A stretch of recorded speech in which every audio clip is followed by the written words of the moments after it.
ஷிர்க் என்பதே பாவங்களையே பெரிய பாவம். அதற்குள்ள ரெண்டாக பிரிக்கிறோம். மொத்த பாவத்துல கிடையாது. அப்ப இந்த ஷிர்க் அக்பர் இல்ல, இந்த ஷிர்க் அக்பருக்கு அஸ்கருக்கு என்ன வித்தியாசம்? என்ன ஷிர்க் அக்பர்னா என்ன, ஷிர்க் அஸ்கர்னா என்னங்கிறத சொல்றதுக்கு முன்னாடி என்ன வித்தியாசங்கிறத சொல்றாங்க.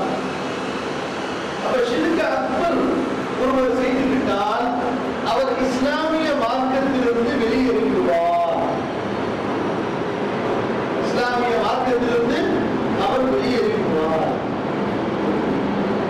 இரண்டாவது, அவர் தௌபா செய்யாமல் இறந்துவிட்டால் நிரந்தர நரகவாதியாகி விடுவார்.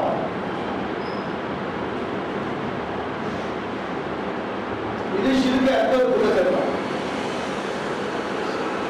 ஷிர்க் அஸ்கருக்கு இது சட்டம் கிடையாது. சரியா?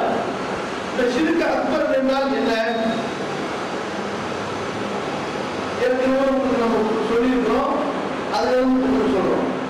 ரூபியா, உலூஹியா, சிஃபாத், இந்த மூன்றில் எந்த ஒன்றிலாவது அல்லாஹ்விற்கு ஒருவரை சமப்படுத்தினால், சமமாக்கினால் அது ஷிர்க் அக்பர் ஆகிவிடும். சரியா? பெரும்பாலும் மக்கள் செய்யக்கூடிய ஷிர்க் அக்பர் என்ன? இபாதத். எந்த வகையில் செய்யறாங்க மக்கள்? இபாதத். உதாரணமா அறுப்பு படுகிறது, நேர்ச்சி செய்வது, பிரார்த்தனை கேட்பது, நம்புவது, ஆதரவு வைப்பது, பயப்படுவது, இந்த மாதிரியான வழிபாடுகள் இல்லையா? உடல் ரீதியான வழிபாடுகளோ அல்லது உடல் ரீதியான மன ரீதியான வழிபாடுகளோ அல்லது எண்ணங்கள் சம்பந்தப்பட்ட வழிபாடுகளோ அல்லது நாட்கள் செய்யக்கூடிய வழிபாடுகளோ, இப்படி வழிபாடுகளில் அல்லாஹ்விற்கு இணை கற்பிப்பது, இந்த வழிபாடுகளை அல்லாஹ் அல்லாத இன்னொருவருக்கு செய்து விடுவது.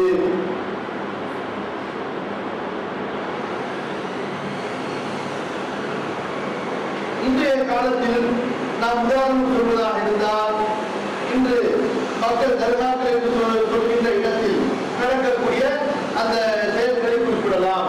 அங்கு போய் விளக்கேற்றது, போர்வு போட்டுறது, அங்கு உள்ள படிக்கட்டுகளை சுத்தமுகிறது, அங்கு போய் இரவு தங்குறது, அங்கு தவாப்பு செய்வது, அங்கு கோழி புறாவை செஞ்சு விடுறது, அங்கு போய் மொட்டை அடிக்கிறது, அங்கு போய் தாய் தந்தை எழுதி வாங்குறது, அல்லது அங்கு போய் ஏதாவது நேர்த்து போட்டு வருவது, தங்க காசு வெள்ளி காசு போட்டு வருவது, முடிச்சு போட்டு வருது, அல்லது அங்கிருந்து தம்பு வாங்கி சாப்பிடுறது, அல்லது அங்க போனா நோயினுடைய குணமாகி நம்புறது, அதை சம்பந்தப்படுத்தி எப்படிப்பட்ட நம்பிக்கையா இருந்தாலும் சரி, எந்த செயலா இருந்தாலும் சரி, இதெல்லாம் எது வந்துடும்? ஷிர்க் அக்பர், பெரிய ஷிர்க் வந்துடும். சரிங்களா? இந்த இரண்டாவது சிறிய ஷிர்க் சொல்லமா இல்லையா? இந்த சிறிய ஷிர்க் செய்வதால் தௌஹீதை விட்டு, அதாவது இஸ்லாமிய மில்லத்தை விட்டு அவர் வெளியே விட மாட்டார். ஆனால் அவருடைய தௌஹீதுடைய அந்த தூய்மையிலே குறைவு ஏற்படும்.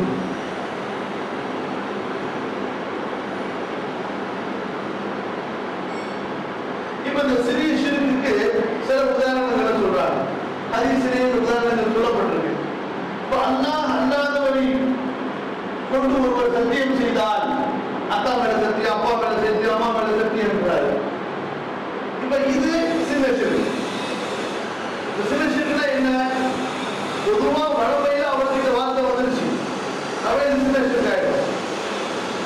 உண்மையிலேயே அல்லாஹ்வை கண்ணியப்படுத்துவது போன்று அந்த இடத்துல வைத்து தனது தாய் தந்தையை மரியாதை செய்து தாய் மேல தந்தை மேல சத்தியம் சொன்னா பெரிய ஷிர்க் ஆகும். இப்ப காப்பீடுகளை பொறுத்த வரைக்கும் அவங்களுடைய பழமொழி என்ன? அன்னை மாதா பிதா பூ தெய்வமாங்க. இன்னொன்று வந்து சில ஏதோ சில கவிகள் கூட வருங்க, தாய் வந்து தெய்வத்தை போல சொல்லி, தாய் தெய்வத்தை போல அவங்க அப்படிதான் மதிப்பாங்க. நம்ம மதிக்க முடியுமா? முடியாது. அப்ப அந்த மாதிரி ஒரு முஸ்லீம் மதிச்சு தாயோட தந்தை மேல சத்தியம் பண்ணா அவனும் பெரிய ஷிர்க் செஞ்சவனாயிருவான்.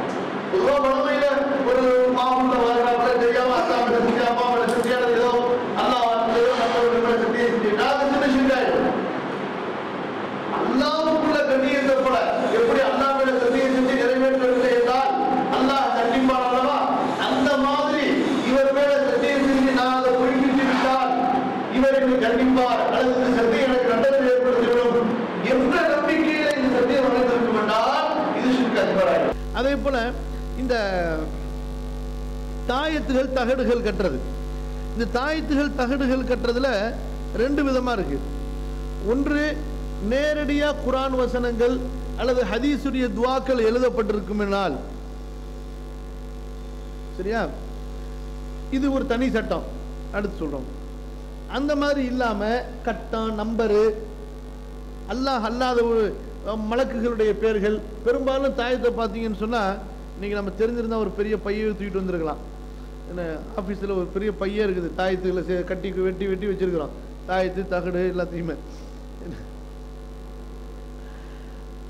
அதில் பெரும்பாலும் பார்த்தீர்கள் என்றால் ஜிப்ரீலு, மீகாயிலு, இஸ்ராஃபிலு, இஸ்ராயிலு, ஹசனு, அலி, ஃபாத்திமா, ஹுசைனு, இன்னும் என்னென்னமோ பேர், அஸ்ஹாபுல் கஹ்ஃப்னு குகைவாசிகள் இருக்காங்கல்ல, அவங்களுடைய பேரு, பத்ரு சஹாபாக்களுடைய பேரு, இப்படி ஏதாவது